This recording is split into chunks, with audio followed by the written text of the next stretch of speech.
रिलायंस के नंबर से बात कर लो कि वो सबसे बड़ी कंपनी और उसके नंबर कल शाम को बाजार बंद होने के बाद आए, तो जरा कुछ डिटेल नंबर आपकी स्क्रीन पर आते हुए दिखाई पड़ेंगे।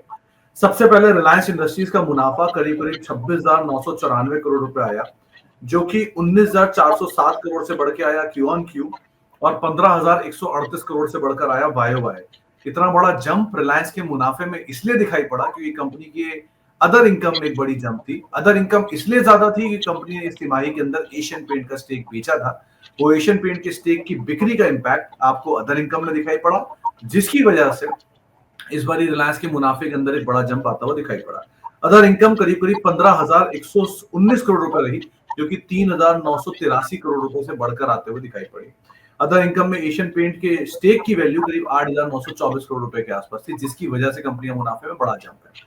इसके अलावा रेवेन्यूज फ्रंट पर करीब करीब 2.5 लाख करोड़ रुपए के आसपास का रेवेन्यू का नंबर आया, जो कि अनुमान था 2.45 लाख करोड़ के आसपास का।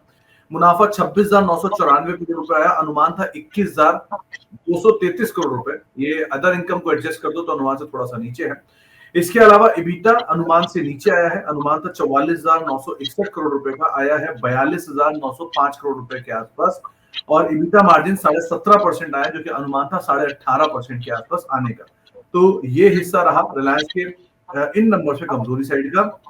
जियो के नंबर्स में 35,032 करोड़ रुपए का एक आंकड़ा आया है, जो कि 30,000 करोड़ के अनुमान से बेटर है रेवेन्यू में। मुनाफा 7110 करोड़ आया है, जो कि अनुमान था 6675 करोड़, यानी अनुमान से बेटर है। इबिटा 16,600 करोड़ से अनुमान के सामने 18,000 करोड़ आया है और मार्जिन 51% आए हैं, जबकि अनुमान था 53%। जियो का आरपू 209 रुपए आया है, 208 रुपए का अनुमान था।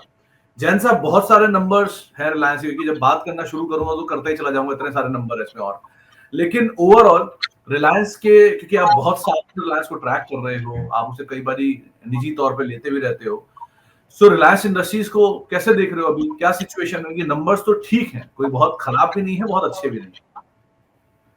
सर देखिए, मेरे लिए नंबर्स में दो मेन चीज थी और दोनों चीज ठीक आई है। एक जियो हॉटस्टार का रेवेन्यू जो ये दिखा रहे हैं 9,904 करोड़ रुपए, और वो तो एक माइनर चीज है, मतलब 4-5%। 95% वेटेज जो मेरे लिए रखता है वो है मुकेश अंबानी का ये कहना कि इस डेकेड एंड तक एबिटा डबल कर देंगे रिलायंस का। ये मेरे लिए बहुत बड़ी चीज है। तो मैं जो 2000 का मिनिमम टारगेट लेके चल रहा हूँ, चार्ट पैटर्न पे 2000 दिख रहा है, तो जो 2000 का टारगेट लेके चल रहा हूँ वो शायद उसको एक्सीड करता हुआ दिखेगा। तो लॉन्ग टर्म के हिसाब से तो रिलायंस बहुत बेहतरीन लग रहा है। अगेन अभी शॉर्ट टर्म में 1530 का रेजिस्टेंस नहीं पार हुआ, मैंने भी प्रॉफिट बुकिंग कर ली है। नीचे में 1394, 1414 मेजर लिक्विडिटी जोन है। रिलायंस जैसे काउंटर या लार्ज कैप काउंटर्स में जब तक लिक्विडिटी ना ले ले तब तक बड़ी मूव नहीं आती है। तो लिक्विडिटी लेने के लिए नीचे आएगा और वहां पे जब मिल जाएगी और एविडेंस बनेगा, वहां से वापस से आप लॉन्ग टर्म अपनी इन्वेस्टमेंट स्टार्ट कर सकते हैं। तो दो तीन पहलू है इसमें। देखो जैन साहब, रिलायंस इंडस्ट्रीज जैसे स्टॉक को दो तरह से आदमी लेता है, या तो उसमें वो लेकर खरीद कर भूल जाता है, या उसमें वो बार बार ट्रेडिंग करता रहता है। तो अगर खरीद कर भूलने वाली सिचुएशन है तो समझ में आता है जी 2,000 रुपए का टारगेट है, लेके आप भूल गए। लेकिन अगर बार बार खरीदने वाली सिचुएशन है तो मैं कहां पर खरीदूं, गैप डाउन में कहां एंटर करूं, कहां एग्जिट करूं, कैसे उस रेंज को प्ले करूं? अच्छा देखिए, अगर आप बार बार ट्रेडिंग करना चाह रहे हैं तो ट्रेडिंग तो स्पेसिफिक गेम है कि लेवल्स पे आया, एविडेंस मिला, तब आपको बाई करना है। तो फिलहाल ट्रेडर्स के लिए जो लॉन्ग इंटरेस्ट, अभी तो शॉर्ट इंटरेस्ट भी आपको आ सकता है। अगर आप थोड़ा सा एग्रेसिव प्ले करते हैं तो 15 मिनट का चार्ट लगा के वीवैप के नीचे बेच सकते हैं। बट लॉन्ग इंटरेस्ट रिलायंस जैसे काउंटर में शॉर्ट लेना बहुत खतरनाक होता है। लॉन्ग इंटरेस्ट आपका 1414 की जोन जब टेस्ट कर लेगा, 1414, 1394 की जोन, उसके बाद जब रिवर्सल स्ट्रक्चर बनेगा तो आप ट्रेडिंग बेट्स प्ले करना स्टार्ट कर सकते हैं। मैं भी उसी के बाद ट्रेडिंग बेट लेना स्टार्ट करूंगा। चलिए, इसका दूसरा हिस्सा एक जियो फाइनेंस भी है, क्योंकि जियो फाइनेंस में ना केवल रिलायंस के रिजल्ट्स की वजह से कुछ हलचल रहेगी, बल्कि उन्होंने एक नया करार अपने इंश्योरेंस कारोबार को लेकर भी कर दिया है, और वो एक नया वेंचर उन्होंने फोरे कर दिया। तो ये पहले म्यूचुअल फंड, पहले एएमसी बिजनेस, ब्रोकरेज बिजनेस, और अब इंश्योरेंस बिजनेस, इसके अंदर भी एक्सपेंशन शुरू हो गया है। जियो फाइनेंस को क्या रीड कर रहे हो आप? वो तो सर पापा जी कह ही गए ना, कर लो दुनिया मुट्ठी में, तो होना तो सभी है। तो जियो फाइनेंस का शेयर शॉर्ट टर्म में नीचे 210 रुपए आते हुए दिख रहा है।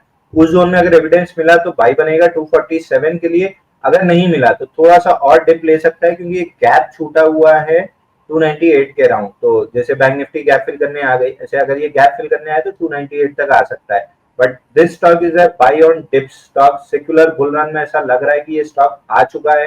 तो जब सेक्युलर बुल रन में रहता है तो स्टॉक में टारगेट लगाने की जगह ट्रेलिंग स्टॉप लॉस लेके चलते जाना चाहिए। तो अगर आप इन्वेस्टर हैं, बड़े स्ट्रक्चर को प्ले कर रहे हैं, तो 280 आपका 280 के नीचे क्लोजिंग आपका स्टॉप लॉस होना चाहिए और डिप्स पे आपको ऐड करते जाना है। लास्टली जैन साहब, अगर रिलायंस वर्सेस जियो में मुझे चूज करना हो अभी, तो किसको चूज करूंगा? मैं रिलायंस को सिलेक्ट करूँ। रिलायंस कैश का उसके पास जो O2C कारोबार है, मैं नीडे रिलायंस ही प्रेफर करूँ। ओके, चलिए, तो ये रिलायंस इंडस्ट्रीज के नतीजे, उनसे जुड़ी हुई हर छोटी बड़ी बात, और साथ साथ अगर करना क्या है रिलायंस इंडस्ट्रीज में, ये राय आप जैन साहब की सुन रहे थे। मनी9 लाया है मेंबरशिप प्रोग्राम मनी9 प्राइम। अब आपके दिमाग में कई सारे सवाल होंगे, मसलन आखिर क्या है ये मनी9 प्राइम, आपके लिए यानी दर्शकों के लिए इसके क्या फायदे हैं, और एक बड़ा सवाल ये कि मनी9 प्राइम से आखिर जुड़ना कैसे है। तो इसकी पूरी जानकारी हम आपको देने जा रहे हैं। मनी9 प्राइम में 3 प्लान होंगे, इकोनॉमी, स्टैंडर्ड और VIP। तो फटाफट ज्वाइन कीजिए YouTube पर मनी9 प्राइम। ज्वाइन करने के लिए मनी9 के YouTube पेज पर जाइए, होम पेज पर मिलेगा ज्वाइन बटन, इसे क्लिक करें, अपनी पसंद का प्लान चुनें और बस हो गया, अब आप रहेंगे सबसे आगे।